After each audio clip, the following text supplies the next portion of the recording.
There is a version of faith that looks completely right from the outside. You pray, you believe, you trust God with the outcome. You release control, surrender the worry, and remind yourself that He is in charge. And on the surface, that sounds like exactly what faith is supposed to look like. But something isn't moving.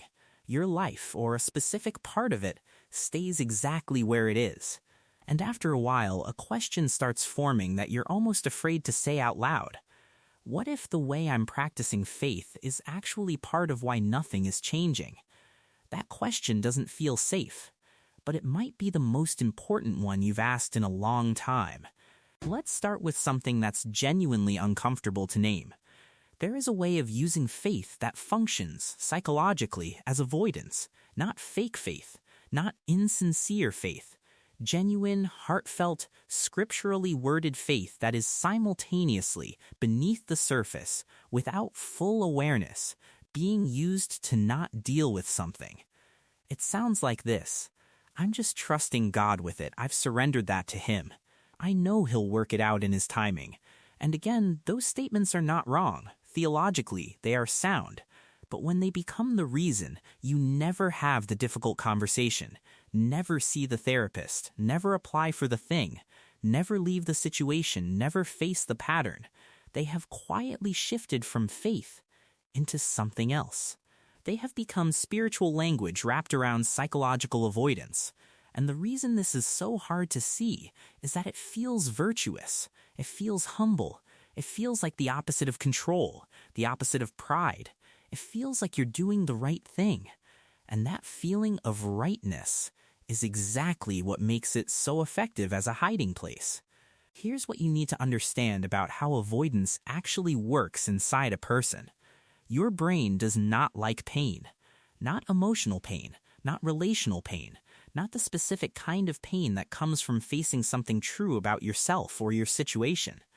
When something feels threatening, a conversation you need to have, a decision that terrifies you, a truth about your life you haven't let yourself fully look at, your nervous system mobilizes to protect you from it.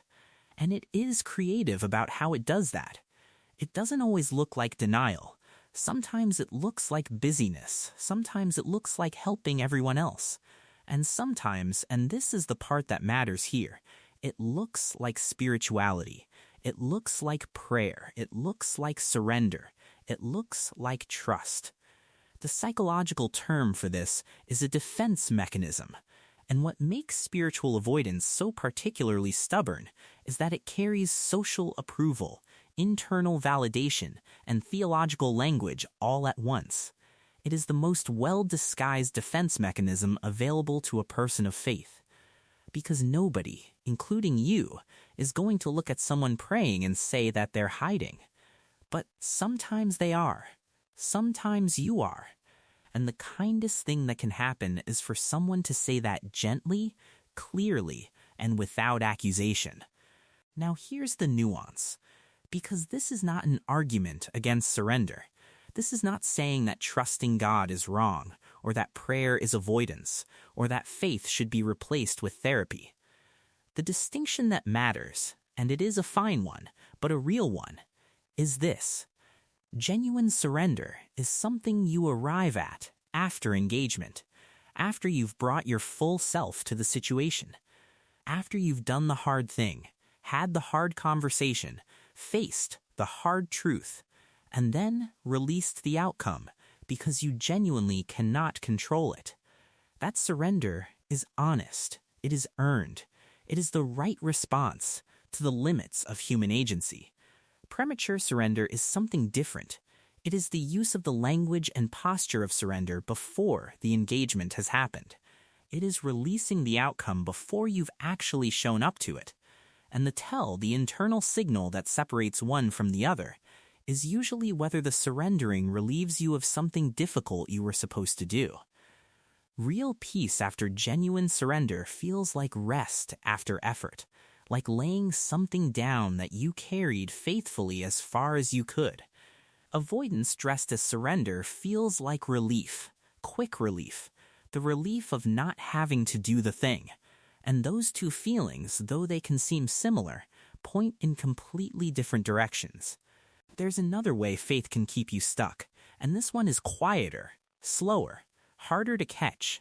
It has to do with identity. For many people, their faith and their specific beliefs about how their life is supposed to look have become fused together.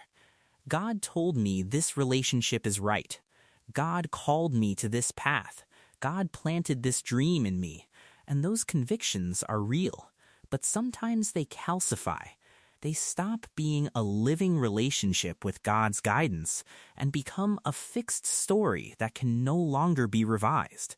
And when life contradicts the story, when the relationship stays broken, when the path leads nowhere, when the dream doesn't come, the faith that was meant to sustain you becomes the thing that prevents you from seeing clearly.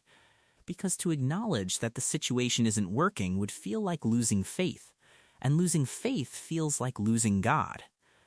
So you hold the story tighter, you pray harder for the same outcome, you interpret every small sign as confirmation, and the situation, the one that genuinely needs to change, stays exactly where it is. This is not spiritual weakness. This is the psychology of commitment, of identity protection, of the very human need to keep your inner story coherent.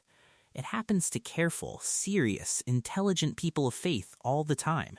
The depth of your belief is not protection against it. Sometimes it makes you more vulnerable to it. And underneath all of this, there is something that needs to be said with real care.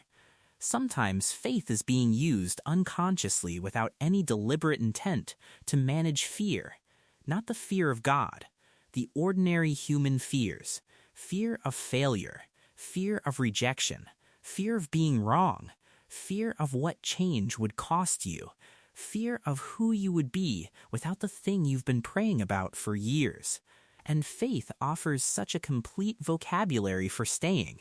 Wait on the Lord. Be still. Trust His timing. Don't lean on your own understanding. Every one of those is Scripture.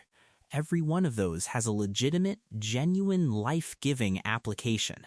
But taken out of context, used as a permanent posture toward every hard thing, they can become a spiritual framework for never moving, never risking, never letting go of the outcome you've decided God must want for you. And the fear underneath never gets faced. It just gets relabeled as patience, as trust, as faith. What Scripture actually models, when you read it honestly, is a much more active and sometimes brutal engagement with reality. The figures of deep faith in the Bible are not passive. Abraham left. Moses confronted. David faced the giant before God's deliverance came. The woman with the bleeding condition pushed through the crowd. The prodigal son got up and moved his feet before the father ran toward him. Nehemiah prayed and then immediately made a plan. The faith in Scripture is almost never the faith of inaction dressed in spiritual language. It is consistently the faith of people who brought their full, terrified, uncertain selves into the situation and acted, and then watched what God did in the movement, not in the stillness. Faith and action are not opposites in the biblical framework. They are partners. And when faith becomes the reason you never act, never change, never face, never move, something has shifted from the biblical model into something that looks like it, but functions very differently. So here is where this lands. Not as a correction, not as a challenge to your faith, but as an honest reframe from someone who has looked closely at what this actually does inside a person. The question is not whether you have faith. You clearly do. The question is what your faith is currently being asked to carry, because faith was never designed to carry the weight of avoidance. It was not built to be a substitute for the difficult conversation, the honest self-examination, the terrifying next step. It was built to sustain you through those things, to walk with you into them, not to replace them.